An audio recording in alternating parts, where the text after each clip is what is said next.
Here's a clip of a gold player using the operator. That's tough. Maybe they just got unlucky. Here's a clip of tens peeking a similar angle.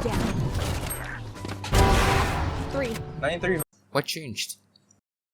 You could blame a bunch of things.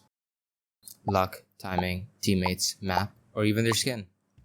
But the problem is actually a lot more simple. Valorant has a lot of nuance. I mean, without even diving into the individual micro of each player, here's what happens at the pro level. Oh my god, that paint shells. Okay, there's the Cove. Actually has the setup this time. Something is dropping down. Orbital strike up over the top. Juggernaut with the rocket, managing to find one, but then Jing takes him down with a showstopper of his own. Ethan gonna be stunned. That's a lot to take in. So how do you go around trying to understand the stuff then? A lot of players might just say that it isn't worth looking too into. And they'd be right, for the most part at least.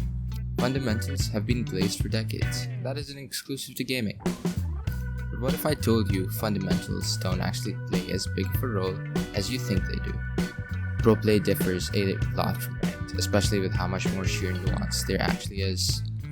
So what I said earlier about fundamentals would probably make a lot more sense if you're looking at VCT. However, you can spot the stuff in ranked too. Let's take a look at that clip of tens again.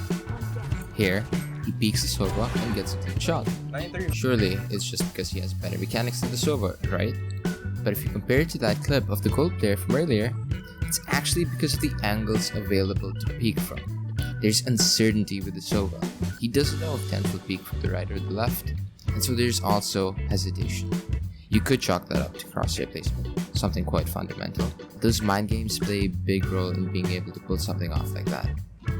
Now that you're hopefully seeing nuance in a different light, even if the previous example may seem a little rudimentary, how do you practice it?